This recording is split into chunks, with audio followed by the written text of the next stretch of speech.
Nós estamos de volta no Tá na Roda desse domingão, dia 23 de fevereiro de 2025, 15 horas e 59 minutos. Muito bom ter a sua companhia. A gente segue repercutindo aqui toda a reação no Congresso Nacional a respeito da denúncia que foi feita pelo Ministério Público Federal contra Bolsonaro e seus aliados. De acordo com Bolsonaro, a oposição já tem votos suficientes na Câmara dos Deputados para aprovar a medida do projeto de lei da anistia. Uma pesquisa realizada pelo Ranking dos Políticos confirmou a declaração e revelou que a maioria dos congressistas é favorável à anistia.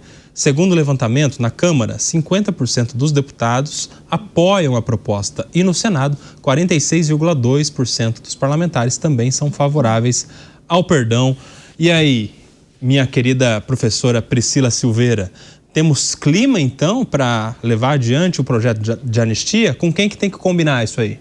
Temos clima e me parece que o próprio presidente, né, que entra agora em exercício, ele é meio que favorável, né? Eu digo que ele sinalizou para ter o favoritismo para poder votar a anistia, e a gente vê que a maioria, a gente tem uma Câmara maioria de direita, e se depender da votação, Koba, a gente vai ter essa anistia aprovada, sim, né? O PL é o propulsor dessa medida, a gente até discutia isso, né, de forma antecedente, com relação a favorecer, entre outras pessoas, o presidente Bolsonaro, que acho que, na verdade, a longo prazo é essa a vontade, mas a anistia, a gente precisa lembrar que, por uma garantia da Constituição, realmente, quem determina é, através da lei, a Câmara dos Deputados, e a gente vive uma democracia. Se eles têm a maioria, provavelmente sim, será aprovado e vai anistiar, é perdão, afasta todos os efeitos criminais. E aqui, só para ponderar aqui e pontuar, que o grande alvo, o grande foco mesmo da anistia são os apenados de 8 de janeiro. Acho até que a lei não deverá levar esse nome, mas vai ter alguma menção a essas pessoas que foram presas e condenadas, né, dando essa anistia. E perdão, a pessoa foi julgada e o Estado entende que devam afastar todos os efeitos penais. Koba, eu penso que vai passar assim. Agora, quanto tempo, se vai ser votado direto no plenário, isso aí eu acho que vai depender um pouco mais de movimentação, né, na Câmara dos Deputados, para trazer isso rapidamente. Eu acho que é uma vontade célere do partido, principalmente do PL, não só, mas em especial, e eu acho que eles vão focar com tudo agora, principalmente a partir dessa denúncia recebida, né, enfim, ainda que liminarmente pelo STF, a poder trazer essa anistia para os apenados de 8 de janeiro. E tem um caminho longo pela frente, né, Elias? Isso precisa ser pautado, aí tem que combinar com o presidente, tem que ter aprovação e lá na frente tem que ter sanção presidencial ou uma eventual derrubada de algum veto que possa existir. E mais do que isso seria levado também à judicialização, naturalmente. Isso seria levado ao STF para ver a constitucionalidade ou não disso. Como você vê esse caminho gigantesco pela frente do projeto de lei da anistia? Eu vejo justamente como um caminho gigantesco, Koba. A gente tem que lembrar que você tem o governo, né, e o STF e ali uma parte da sociedade civil que é contra a anistia. Então, nesse ponto, você traz de novo para a nossa polarização, a nossa não tão querida assim polarização, mas você tem uma polarização muito grande nesse tema. Evidentemente, o Congresso tende a aprovar a anistia? Sim, porque o Congresso, a maioria, acaba sendo centro-direita, então isso acaba tendo uma facilidade.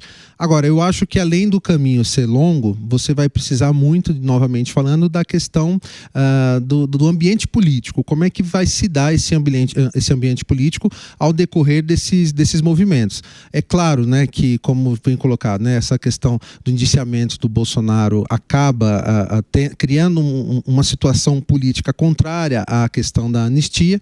Você tem o presidente atual da Câmara, que muito provavelmente, né, a sua construção de candidatura foi baseada também na discussão da anistia. Então, nesse momento, você tem justamente ali uma construção dos dois lados, um contrário, o outro favorável, e que a gente tem o Congresso, a princípio, tendo aí essa vontade de que se avance a questão da anistia. Agora, vai acontecer? Você tem um presidente que é totalmente contrário à anistia. Como é que vai ser a hora que chegar na mão do presidente da República? Como é que vai se dar essa discussão no Congresso? Eu acredito que a gente tem aí um início, muito provavelmente pós-carnaval, onde Hugo Mota vai precisar já colocar ali se é uma prioridade para ele ou não.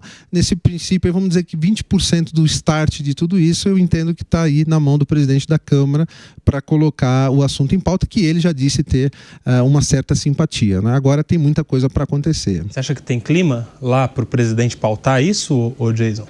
Porque ele foi eleito com apoio dos dois lados, né?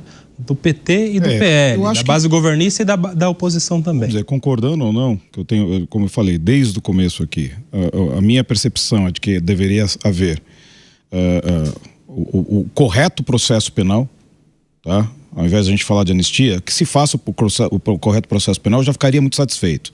De repente o Congresso está entendendo, até por uma questão política, que deva fazer um processo de anistia ampla por conta de algumas coisas que estejam acontecendo. Mas se eu fosse utilizar um expediente um pouco mais maquiavélico, eu diria que isso não seria vetado quando batesse no presidente. Não vetaria?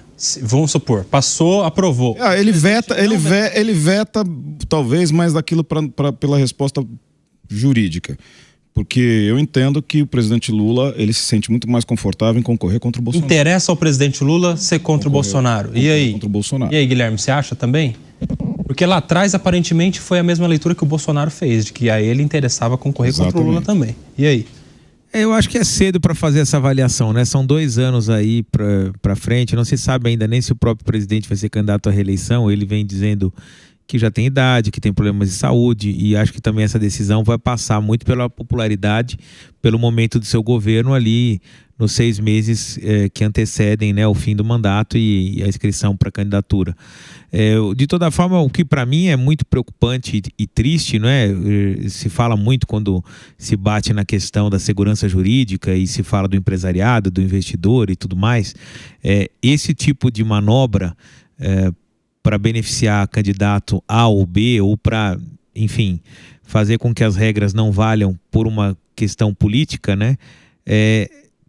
Atenta contra essa dita segurança jurídica que o Brasil toda hora bate nessa tecla. Não, porque quando a gente fala em questão tributária não tem segurança jurídica, quando a gente fala em questão fiscal não tem segurança jurídica, quando a gente fala em questão penal não tem segurança jurídica, e agora a gente vai então alargar essa fronteira e levar esse tipo de situação para a esfera política. Aí eu acho que é mais grave.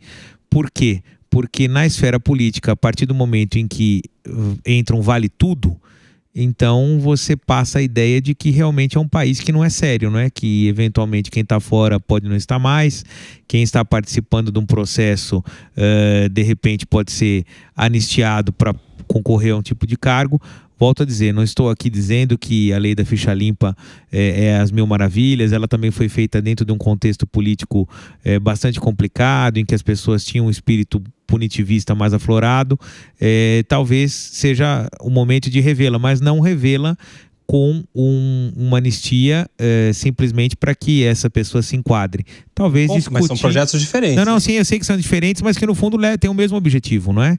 Que é relativizar as punições e não deixar alguns players fora do jogo político. No fundo é o mesmo, 2 caminhos diferentes para chegar no mesmo lugar, não é? Apesar de que só um deles chega nesse lugar. Porque o PL da anistia não coloca o Bolsonaro na... Não, sim, mas acaba, de uma certa maneira, criando um ambiente favorável na medida em que a grande parte dos atores dessa trama, não é? Dessa trama golpista estariam ali livres. Então, o ambiente é um ambiente de impunidade, não é isso que eu quero dizer. E agora, se o presidente, numa eventual aprovação, sancionaria ou não essa lei, e o mais importante, se ela seria recepcionada dentro da ordem constitucional, para mim essas são as 2 perguntas de $1 milhão. Isso eu gostaria de ter essas respostas.